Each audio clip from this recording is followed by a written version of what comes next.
So when you're doing a collaboration, I guess that also kind of opens you up to use hops and ingredients and things, methods, techniques that you wouldn't ordinarily use, right?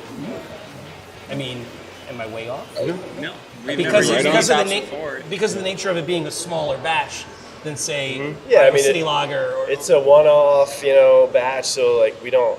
It's not, some of these hops. There's not a lot of them around, or there's not a lot of availability, and we had a few on hand because we wanted to use them at some point, and then we'll use them here, and that'll probably be maybe the only time we see them for a while. But if we really like them, it might be something that we buy more of next year. Mm-hmm. And because the nature of something so cool and limited like this, you don't have to be as concerned, I imagine, with the price point, right? Like this isn't going to sell for the same thing as Arms Race would on a store shelf. No. I would expect to pay a premium price for two great breweries working together in such a small supply. It'll be a little bit more, yeah. I mean, there's a lot of extra graphic design work involved, and then a lot of the packaging actually is a bit more complicated too, because getting the mixed pack of a 4-pack, we basically have to run both beers through and then come back and feed them in, this beer, that beer, this beer, that beer to get the 4-packs the way you want. Gosh, so there's a lot of moving parts. There's a lot of extra sort of handling it, yeah. Right on.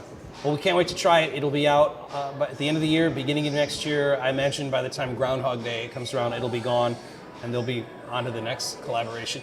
It's just great when breweries that you're a fan of work together. Like, you know how cool it is. Like when two bands that you love are touring together, and you're like, oh, I can't believe, and it feels like as a consumer, like they're doing it just for you.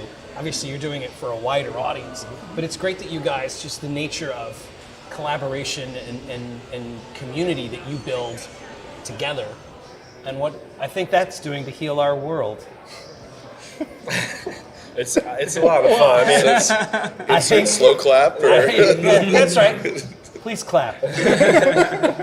Yes, thank you for that. No, that's what I've always loved about following this scene and being a fan of what you guys do. The fact that even though on paper, when we're going to the store, we see the Five Cities beer next to the Big Grove, and maybe you've got to make a decision. Like on paper, you guys are competitors, but you really look at each other more as colleagues working together towards a common goal. As long as everybody's making incredible beer, then everybody wins. Yeah, I think we're both trying to get more people to drink craft beer and learn about Iowa brewed craft beer. So absolutely working to the same end there. It was important to you to only work with Iowa breweries for this go around. We thought it'd be the most fun angle to do that. Yeah. Would either of you consider working with someone that's not an Iowa brewery?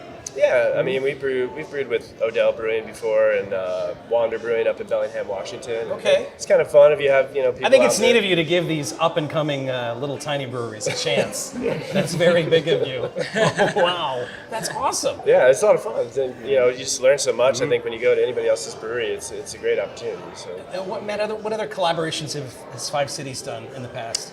Is this weird, like asking to talk about ex-girlfriends or something, right? Like it's been a while, obviously, since we did one with Contrary Brewing down in Muscatine, but I think that's about it for collabs. I mean, we've only been open 3.5 years now, so the first year was kind of trial and error for us. And last year was, last year. So, not really a collab year. Yeah, right. So we're excited to get back into it. We're going to start doing more of them, hopefully, and got some on the books, and we love it here, so. Yeah, the Big Grove in Iowa City, absolutely a destination. Come visit here and enjoy their beer at home and with the company of other brewers who love it so well. Guys, really thanks for your time. Keep up the good work. Really excited to try this Die Hard Hopocalypse. Hopocalypse, yeah. Hops Gruber, a collaboration between Five Cities and Big Grove. Gentlemen, thanks for your time. Cheers. Cheers. Thank you. All right. Christmas movies have Santa Claus. Christmas movies center around the fact that it's Christmas. Like all of the nonsense on the Hallmark Channel. Terrible movies. But it's about Christmas. Die Hard is about a guy crawling around in the shafts of a high-rise battling terrorists. Yeah, but it's not a Christmas movie. That can be a metaphor for just just going through life, especially during the holiday season. Yeah. Sometimes I you're love gonna where feel Grant's going with shoeless this. and bloody and like you're crawling through an air vent, but you're gonna get out. With glass in your you feet. know? That's Yeah. beautiful. That's beautifully A put. company with Christmas movie or with Christmas music and Christmas decorations, and it's on Christmas Eve. Okay, but just because it happened. The movie was released in the summer. It was a blockbuster in the summer. Christmas movies are generally released around Christmas. But it made it available to the public on VHS back then about Christmas time. I really, like, this is a hill I'm willing to die on.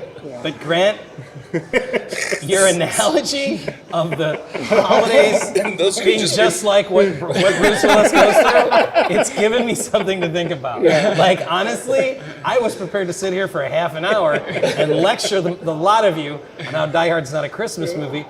But Grant, you've got me rethinking some things. And now you see the value that I bring to the brew crew. There it is. All right, I'm willing to concede that Die Hard might be a Christmas movie. I can't believe I just said that out loud. But Bad Santa isn't. Wait, Bad Santa's not a Christmas movie. Exactly. How's that? I don't know. Wait, I'm just trolling you at this Wow. point. Wait a If second. it's got Santa in it, unless it's Silent Night, Deadly Night, which is a horror movie where Santa kills everybody, that's not a Christmas movie. That sounds like a Christmas movie to me. There's like 5 other Die Hard movies. Do any of them take place during Christmas or just the first one? It's the first one, I think. I couldn't tell you. Yeah, I think you're right. Gosh, Grant.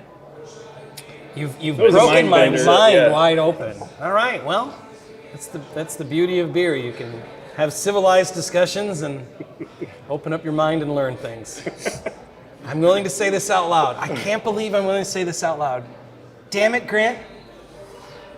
Die Hard is a Christmas movie. Oh my. I still think we should put a poll up. No, don't put a poll up. Maybe just a Festivus poll. We'll put an aluminum pole up. All right, I like what you're doing there. Thanks, fellas. Cheers.